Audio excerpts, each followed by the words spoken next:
Good morning सारे leaders. आप जानते हैं मेरा नाम मुकेश झा है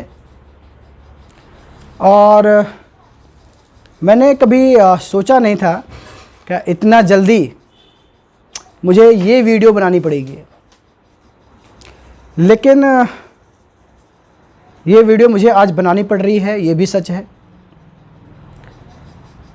और इस वीडियो से हो सकता है कि काफ़ी लोगों को चोट भी पहुँचे, वो दुखी भी हों, लेकिन कुछ चीज़ें बताना बहुत ज़रूरी है ताकि डायरेक्ट सेलिंग नेटवर्क मार्केटिंग में जो अपना कैरियर बनाना चाहते हैं, जो फ्रेशर लोग अपना एक सपना देखते हैं, तो उसको कहीं ना कहीं कुछ जानकारी मिले और वो कुछ सीखें, क्योंकि कुछ चीज़ें आप पहले सीखते हैं और कुछ आप सिस्टम में आकर सीखते हैं। और इस वीडियो को आगे मैं करने से पहले आप लोगों से मैं एक बात कहना चाहता हूं कि ये वीडियो थोड़ी सी लंबी होगी, तो इसको ध्यान से देखें दोस्तों। और एक बात, मैं अपने जितने भी मेरे अपलाइन हैं उन सब का मैं थैंक्स करना चाहता हूं, सबका धन्यवाद करना चाहता हूं। मेरे जो डाउनलाइन थे उन सब का भी थैंक्स करना चाहता हूं, उनका भी धन्यवाद करना चाहता हूं, क्योंकि जो मेरे अपलाइन हैं अभी तक तो हैं ही जब तक मैं वीडियो बना रहा हूं, और आगे भी रहेंगे, क्योंकि उनसे सीखा है कि क्या करना चाहिए जिससे बिज़नेस बढ़ सकता है। साथ ही ये भी सीखा है कि क्या नहीं करना चाहिए जिससे बिज़नेस डाउन हो सकता है। तो दोनों ही चीज़ें सीखी हैं, तो उन सब का मैं दिल से धन्यवाद करना चाहता हूं। और आप सब हमेशा मेरे गुरु रहेंगे, भले हम साथ रहे ना रहें अलग बात है। दोस्तों, जैसे आप जानते हैं कि मैं ओके लाइफ केयर मेरे तन मन और रग रग में थी। जी हाँ, ये थी सुन करके आप लोग, हो सकता है कुछ लोग अब मुझे गलत बोलना शुरू करेंगे, कई लोग मुझे गालियाँ देना शुरू करेंगे। ट्रेडिशन है, चलता है, चलता रहेगा, क्योंकि जब आता है तो उसका वेलकम होता है, जब कोई जाता है तो उसका फेयरवेल नहीं होता है। फेयरवेल हम नहीं देते, उसका बुराइयाँ शुरू हो जाती हैं। मैंने ये डिसाइड किया है कि मैं ओके लाइफ केयर, जी हाँ, उसको छोड़ रहा हूँ, या यूँ कहें कि ओके लाइफ केयर हम लोगों को छोड़ चुकी है बहुत पहले ही। क्योंकि कोई लीडर कंपनी छोड़ता है तभी जब कंपनी उसको छोड़ चुकी होती है, या तो कंपनी छोड़ चुकी होती है या सिस्टम छोड़ चुका होता है।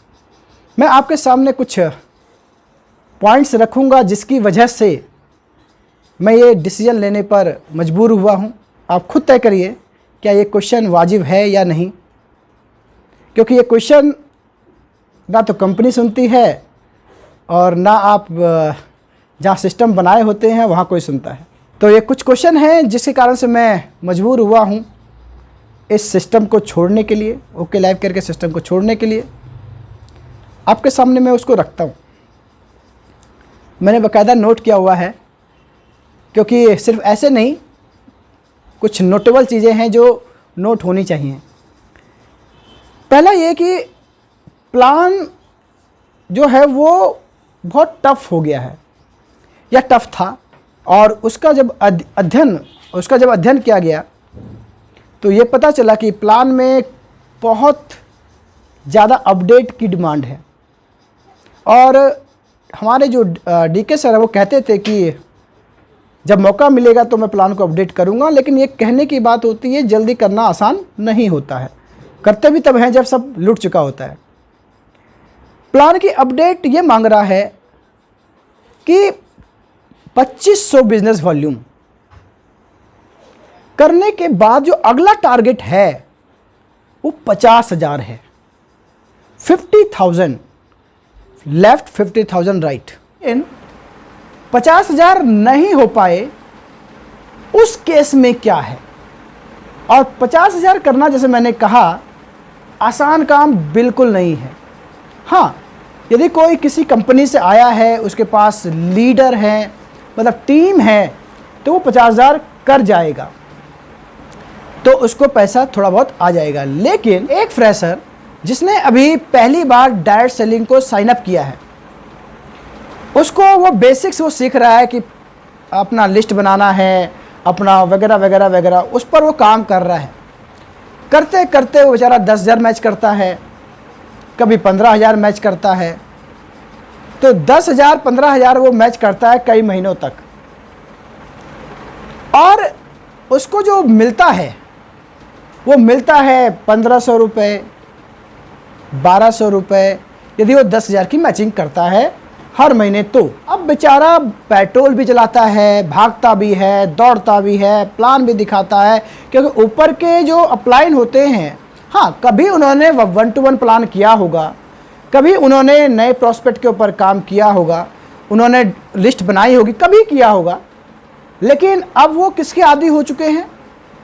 अच्छा खासा हॉल सजा हुआ रहे, डीजे बज रहा हो, एसी चल रहा हो, ताली बज रही हो, फूल नगाड़े फूल बरस रहे हों, ढोल बज रहा हो और गाना बज रहा हो, अजीमो शान शहंशाह, इस तरह के गाने बज रहे हों, और वो शहंशाह जी आते हैं और अपना माइक पकड़ते हैं और किसी किताब से या किसी भी चीज़ से जो सबको पता है कि ये होना चाहिए, वो आकर के बता देते हैं और चले जाते हैं। लेकिन जो बेचारा 10,000 15,000 मैच कर रहा है, वो बेचारा उस मीटिंग को देखने के लिए भी जाता है। मतलब सारे खर्चे बेचारे के जेब से निकलता है, मेहनत वो करता है, लेकिन उसको उस मेहनत का फल नहीं मिलता है। 10,000 की मैचिंग में तो 12-1500 आता है, 20,000 पर लगभग 2 से 2,500 आता है। अब उसमें वो क्या कर लेगा? तो कहने का मतलब ये है, जो मैं साफ साफ लैंग्वेज में कहूँ, कि 10,000 20,000 करने में पसीने निकल जाते हैं और उसको उस मेहनत का पैसा नहीं मिलता है। और या यूं कहें कि प्लान में नीचे के लोगों के लिए पैसा नहीं है। कुछ लोग बोलेंगे कि नीचे के लेवल पे लोगों को मिलता क्या है, और कुछ बोलेंगे अरे कंपनी का इतना % तो नीचे ही बट रहा है। तो कई तरह की बात बोलेंगे, लेकिन रिजल्ट ये होता है कि नीचे के लोगों को पैसा नहीं मिलता है। और जब नीचे के लोगों को पैसा नहीं मिलेगा, उसके कुछ तो मेहनत का पैसा नहीं मिलेगा, तो वो काम नहीं कर सकता, और जब वो काम नहीं करेगा तो आपको पैसा नहीं आएगा। और ऐसा ही होता है। 50,000 करना बहुत मुश्किल हो जाता है, और बीच में कोई भी ब्रेक नहीं है, बीच में कहीं भी पैसा नहीं है। सीधा 2500 करो तो उसके बाद सीधा 50,000 करो, बहुत मुश्किल है। चलिए और एक बात करता हूं कि यदि 2500 किसी का छूट जाता है, किसी का 2500 नहीं हो पाता है, 2,000 रह गया, किसी का 1,000 रह गया, तो उसको क्या मिलना है? क्योंकि खुद की परचेज पे तो पैसा है नहीं, क्योंकि वो कंपेयर किससे कर रहे हैं? भारत की नंबर 1 कंपनी से। वो कहते हैं देखो भारत की नंबर 1 कंपनी का जो प्रोडक्ट आप लेते हो वो 1,000 का आता है, और वही सामान आप यहाँ लोगे तो आपको 700 का मिलेगा। तो 300 रुपये तो बच रहा है, काहे का पैसा मांग रहे हो भाई? तुमको तब भी सेल परचेज दे दे हम नहीं देंगे, तुम्हारा तो बचत कर रहे हैं हम ही दे दो, बल्कि कुछ आपको तो ये समझा दिया जाता है। मतलब खुद की शॉपिंग पर तो पैसा है नहीं। दूसरा, किसी का 2,000 किसी का 1,000 रह गया, उसका भी मैचिंग का आपको नहीं मिलना है। मैं एक बात बताता हूं, यदि आपके टीम में 20 लोग हैं और 5 लोग, 20 में से 5 ही ले लेता हूं मैं, 5 लोग ऐसे हैं जिनका 1,000 1,500 रह गया, मैच नहीं हो पाया आगे, उसको पैसा मिलेगा नहीं मिलेगा? तो उसका बिजनेस का पैसा किसको मिलेगा? जी हाँ, अपलाइन को मिलेगा या कंपनी लेगी? तभी तो कंपनी 1 साल में इतना बड़ा बिल्डिंग ठोकेगी, है कि नहीं है? उसको बिल्डिंग तो बनाना है, अपना खुद का ऑफिस, और कहेंगे 4 साल में कोई है से भारत की कंपनी जिसने अपना इतना बड़ा ऑफिस बनाया हो? ये भी तो कहना है ना। तो जो 1,000 2,000 भी मैच कर रहा है, उसको तो कुछ नहीं मिलना। और आप इमेजिन करिए, जो 1,000 500 1,500 यहाँ तक 2,000 पे रह जाते हैं, उन सब का बिजनेस या तो कंपनी को जाता है या अपलाइन को जाता है, उस बेचारे के जेब में कुछ नहीं। तो कहने का मतलब है कि नीचे जो प्लान में पैसा नहीं है साहब, कम क्या है ही नहीं, और जब नीचे पैसा नहीं होगा तो बहुत मुश्किल होगा। दूसरा, अब जो मैं बात कहने वाला हूं, आप आजकल देखेंगे कि चाहे वो किसी की भी ट्रेनिंग हो, चाहे वो डीके सर की हो, चाहे वो किसी की हो, क्रेता विक्रेता, क्रेता विक्रेता, क्रेता विक्रेता, रिटेल रिटेल रिटेल रिटेल पे फोकस हो गया है। चाहे वो बड़ा से बड़ा लीडर, हाईएस्ट अर्नर हो या लोएस्ट अर्नर हो, सब ने अपना फोकस कर दिया है रिटेल करो, रिटेल करो, रिटेल करो, झोला उठाओ, झोला उठा के जाओ, रिटेल करना पड़ेगा, नहीं तो तुम बेकार हो। इनकम के लिए मत सोचो यदि तुम रिटेल नहीं कर सकते।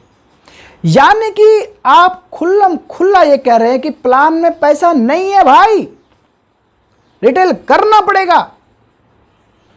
प्लान में पैसा नहीं है, 2500 यानी कि मैं 5 रुपए का हिसाब लगा लूं तो 12,500 लेफ्ट, 12,500 राइट, चलो 10,000 पकड़ लेता हूं, अरे 7,500 पकड़ लेता हूं, 7,500, 7,500, 15,000, या छोड़ो एक ही लाइन पकड़ लेता हूं, सिर्फ 7,500, 7,500, अरे 5,000 पकड़ लेता हूं एक ही साइड का, 50% बिजनेस वॉल्यूम। बिजनेस देने पर 250 रुपए का चेक आएगा, जो ज्यादा नहीं है। आप खुद एक्सेप्ट कर रहे हो यदि आप रिटेल करने के लिए बाध्य कर रहे हो। रिटेल एक चॉइस है। आप जब प्लान दिखाते हैं तो प्लान में ये कहते हैं कि इतने से इतना % रिटेल प्रॉफिट है, आप बाहर से लेते हैं तो ये आपका खर्च हो जाता है, और आप यहां से लेते हैं तो आपका बचत होता है। जी हाँ, बचत होता है। और यदि आप रिटेल कर दें तो आपकी ये इनकम होती है, इसलिए इसका नाम रिटेल प्रॉफिट रखा है। लेकिन रिटेल के लिए आप बाध्य यदि कर रहे हैं कि आपकी पहली इनकम यही है और लास्ट भी इनकम यही है, आप जो 50,000 बीवी मैच करने से इनकम कर सकते हैं उतना आप रिटेल करके कर सकते हैं, तो इसका मतलब आप मान सकते हैं कि आपके प्लान में उतना दम नहीं है कि सिर्फ प्लान के आधार पर काम किया जाए तो आपको पैसा आ सकता है। आप खुल्लम खुल्ला इस बात को कह रहे हैं, चाहे वो स्टेज से कह रहे हो, चाहे आप घर में कह रहे हो, चाहे जैसे भी कह रहे हो। तो साहब, और ये सच भी है कि यदि रिटेल को छोड़ दें, यदि रिटेल सबसे नहीं हो सकता, हर कोई सेल्समैन नहीं बन सकता, रिटेल चॉइस है, जो कर गया कर गया। अभी मैं एक प्रोग्राम में था, वहां पर हमारे 20 लाख रुपए कमाने वाली जो लीडर हैं, उन्होंने उस हॉल में रिटेल के ऊपर बात कर रही थी और उनका सारा फोकस, सारा ट्रेनिंग रिटेल के ऊपर था। उस हॉल में रिटेल करने वाले कितने लोग निकले? 10 या 5 लोग होंगे जिन्होंने रिटेल किया था। आप रेशियो देख सकते हैं। तो ऐसा रेशियो तो हर जगह मिल जाएगा, हर टीम में मिल जाएगा, लेकिन हर कोई नहीं मिल जाएगा। तो कहने का मतलब यह है कि प्लान में अपडेट मांगता है और नीचे पैसा नहीं है। ये मैं साफ साफ कह रहा हूं, नीचे पैसा नहीं है। अब आप मुझे जो कहना है कहिए कि कल तक तुम कैसे काम कर रहे थे, अब क्या हो गया, ऐसा वैसा जो बोलना है बोल लीजिए भाई साहब, लेकिन इतना पता है कि मेरे टीम में नहीं हो रहा है तो मैं बोल रहा हूं और मुझे बोलना चाहिए। प्लान में अपडेट की डिमांड है। दूसरी बात मैं करूं, दूसरा जो समस्या आती है, जो आ रही है प्रोडक्ट की। जी हां दोस्त, आपको प्रोडक्ट इस कोरोना काल में लोग घर से बाहर निकलना नहीं चाहते, घर से बाहर निकलना नहीं चाहते, और दुकानें हो सकता है मेरे पास में हो सकता है नहीं भी हो। अब मुझे दुकान पर जाना पड़ेगा, वहां सामान लाना पड़ेगा, मुझे बाहर निकलना पड़ेगा, रिस्क लेना पड़ेगा। और जबकि आप कह रहे हो कि रिटेल में इनकम है, तो भाई साहब यदि मुझे रिटेल ही कमाना है तो मैं या ब्रांडेड कंपनी का रिटेल क्यों नहीं कमाऊंगा, जिसको कोई बेचने में दिक्कत नहीं है। अनब्रांडेड प्रोडक्ट तो बीवी यूज नहीं करती, तो यदि रिटेल करना होगा तो वहां से कर सकता हूं, और मेरे सामने सामने मिल जाएगा, मेरे बगल में मिल जाएगा। आज जो भी कंपनियां आ रही है वो ई कॉमर्स लेके आ रही हैं, होम डिलीवरी दे रही हैं, लेकिन आपको बताऊं कंपनी तक तो बात जाती नहीं।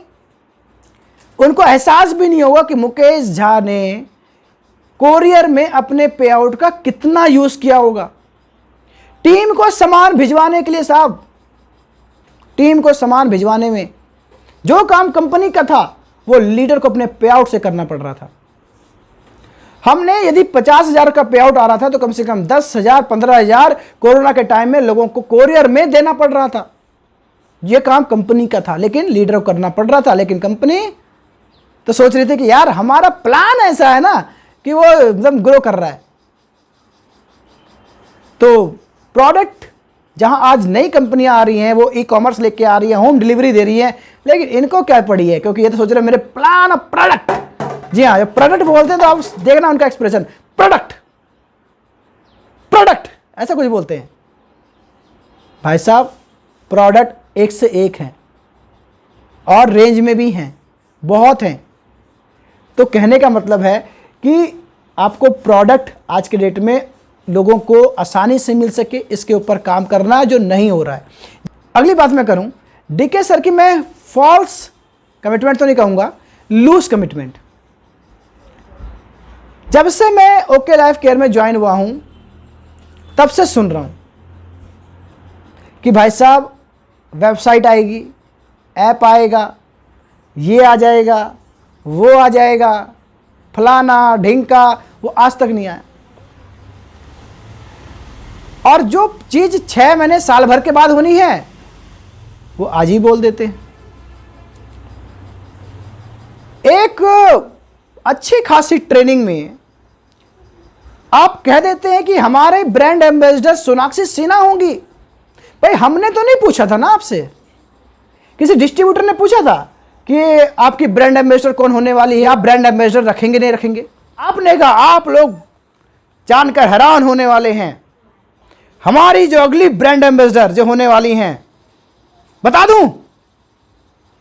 लोगों ने कहा यस सर बता दूं, यस सर बता दूं, यस सर सोनाक्षी सिन्हा। वाह, बस सबने अपना फेसबुक वगैरह पे डाल दिया। फिर अगले मैसेज आता है अभी मत डालना, कोई बात नहीं हुई। तो सर इस लेवल पे इस तरह की गलतियां किसका भुगतना पड़ता है? एक आम डिस्ट्रीब्यूटर को भुगतना पड़ता है। तो ये सब कमिटमेंट बहुत हैं जो फेक भी हुई हैं, फॉल्स भी हुई हैं। अगली बात करूं, सिस्टम की बहुत कमी है।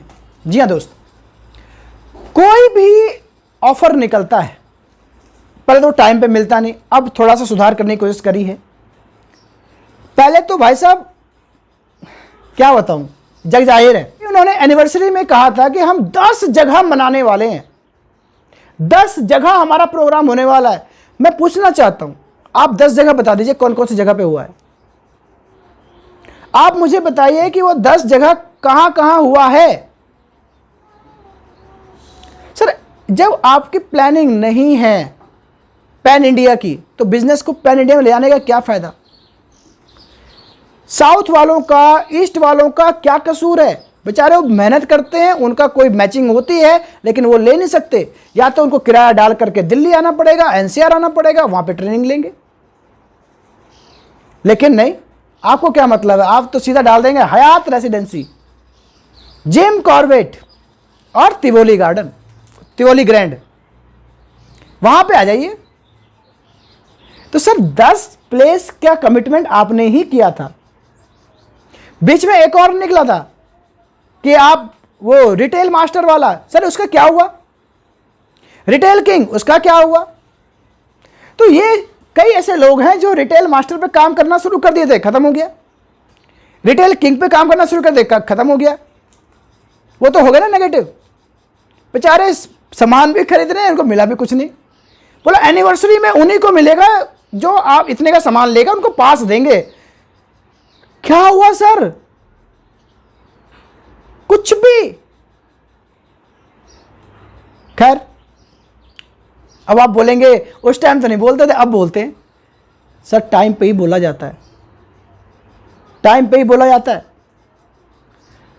तो कहने का मतलब ये है, और सब चीज का मैं कंक्लूजन ये निकालूं कि ओके लाइफ केयर में सबसे बड़ी बात जो सब चीज का मूल जड़ है कि डेप्थ में पैसा नहीं है। 2500 से 50,000 करना बहुत बहुत बहुत मुश्किल है एक फ्रेशर के लिए जो आज ही साइन अप कर रहा है डायरेक्ट सेलिंग में, नेटवर्क मार्केटिंग में। बहुत मुश्किल है, मैं कहता हूं नामुमकिन है। अच्छे अच्छे लीडर नहीं कर पाते, तो फ्रेशर की क्या औकात है? क्यों उनको आप कोहलू में पिस करके अपना कमाई कर रहे हो? आप ऑफिसें बना रहे हो लोगों का, कितने लोगों का मेहनत बेकार गया सर। ऊपर वाले के घर में देर है अंधेर नहीं है, और कहते हैं ऊपर वाले के लाठी में आवाज नहीं होती, वो आवाज टाइम पे सुनाई पड़ती है। और एक बात मैं हालांकि बोलना नहीं चाहता, लेकिन लास्ट में बोल देता हूं, वीडियो ऐसी भी लंबी हो रही है। अभी मैं एक जिम कॉर्बेट के प्रोग्राम में था, वहां पे टॉप अचीवर, जो कंपनी के टॉप अचीवर कभी थे, शायद अभी भी हैं क्योंकि सबका पे आउट गिर गया तो तब भी हैं,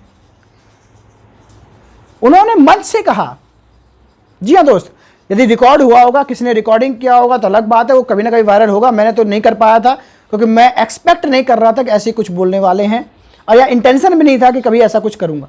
उन्होंने मंच से कहा कि मैं ट्रेडिंग भी करवाता हूं, उसका अलग ग्रुप चलता है, आपके पैसे बढ़ाने के लिए भी मैं काम करता हूं, वो भी चलता है, वो भी कराएंगे, लेकिन वो ओके लाइव करने अलग है, वो भी मैं करता हूं, वो भी मैं करता हूं। ऐसा उन्होंने मंच से कहा है। यानी कि कहीं ना कहीं आप ये कहना चाह रहे हैं कि ओके लाइफ केयर में इनकम नहीं है, आपको कुछ और करना पड़ेगा और मैं करवाऊंगा। कहां तक उचित है ये आप खुद फैसला करिए। एक और चीज हुई, जो टॉप अचीवर है कि वाइफ का कार फंड का सेलिब्रेशन हुआ। अब समझ गए मैं क्या कहना चाह रहा हूं। आप जब ये कहते हैं कि ओके लाइफ केयर में सिंगल आईडी पर अनलिमिटेड डेप्थ तक इनकम है, अनलिमिटेड डेप्थ, और आप दूसरे को मना करते हैं कि दूसरी आईडी नहीं चलानी, एक ही आईडी चलाओ, तो ये कार फंड सेलिब्रेशन क्या शो करता है? आप क्या कहना चाहते हैं? खैर, कहते हैं अपनी डपली अपनी राग। जो क्वेश्चन थे, इसके सॉल्यूशन मुझे नहीं मिल रहा था, ना ऊपर ना नीचे, ना दाएं ना बाएं, ना अमीर से ना गरीब से, तो इसलिए लास्ट में डिसीजन यही लेना पड़ा कि ये प्लेटफॉर्म छोड़ रहा हूं। तब तक के लिए thank you. Okay life care वालों, आप मुझे जी भर के गालियां दे सकते हो, जो बोलना है बोल सकते हो। आपका काउंटडाउन स्टार्ट, आपको जो बोलना है बोलिए। जिसको मेरे खिलाफ वीडियो बनाना बनाइए, जिसको लाइव आना है लाइव आइए। अब बताइए, इसमें ये कमी थी, इसमें ये कमी थी। आपका टाइम स्टार्ट होता है अब। Thank you.